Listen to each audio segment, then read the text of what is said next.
So a question we get pretty frequently here at the Roberts Insurance Group from homeowners is what type of deductible or should I have for my home policy or what should my deductible be? What do you guys recommend?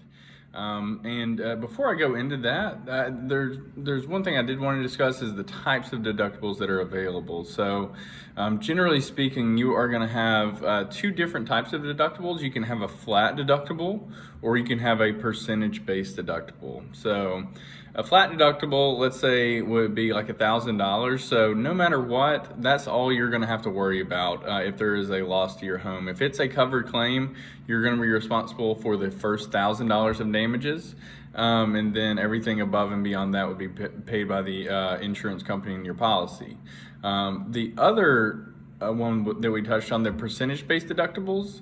That is a percentage of your dwelling cost. So if, let's say for instance, you have a $500,000 house, that's what your dwelling or coverage A is, and you have a 1% deductible, that means effectively your deductible during this policy term is going to be $5,000. The advantage to having a percentage-based deductible is that you do get a premium discount for carrying that. The major disadvantage there is going to be that your deductible is going to increase over time. So for instance, your policy has inflation coverage built in there, so that $500,000 house today might be covered for $550,000 or even $600,000 a year or two from now. So as that coverage increases, so does your deductible. That $5,000 deductible you had today, well, it's going to be more like, or $5,000 today is going to be more like $5,500 or $6,000 in a year or two as your coverages increase over time.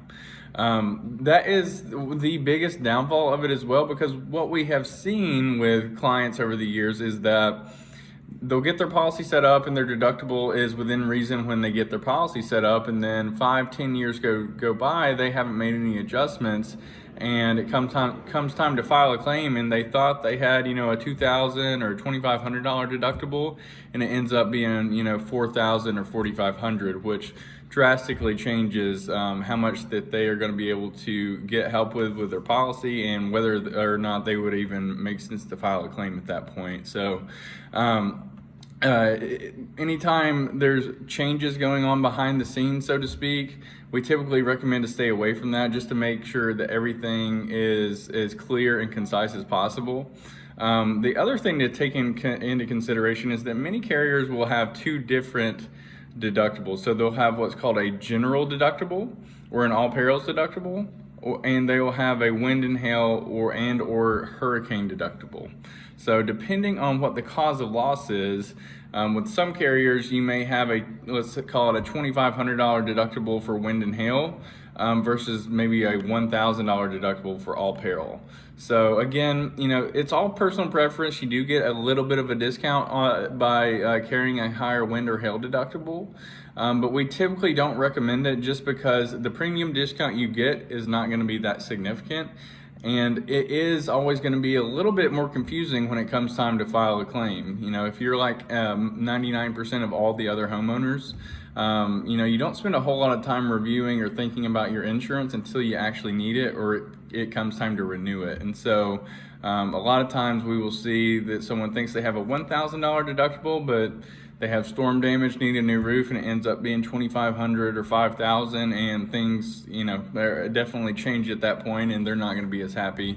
We've just seen it too many times, and for the premium discount you get for doing that, I don't think it's worth it. We don't typically recommend that here at the Roberts Insurance Group. That's why, generally speaking, we recommend to carry a flat deductible and to have the same deductible for all losses if possible. Like I said, some carriers will not allow that, just depending on the situation, but for most folks, and probably 99% of the homes that we insure, that's how they're set up.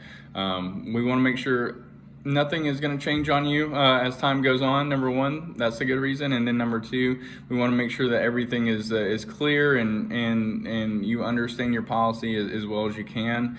That way, when you have to file a claim, there's not going to be any surprises. So that's our recommendation for the best deductible for you guys to consider. And so What I would recommend is have your agent quote out a couple of different options for you, whether it be, hey, give me quotes at 1,000, 2,000, and 2,500, and see what makes sense the most for your budget, the premium that you're going to pay, as well as what you would be comfortable coming up with or being responsible for if there's any damage. So if you haven't had a conversation like this with your agent, give us a call. We would love to earn your business and do a review of your coverage. Roberts Insurance Group, 678-250-8133.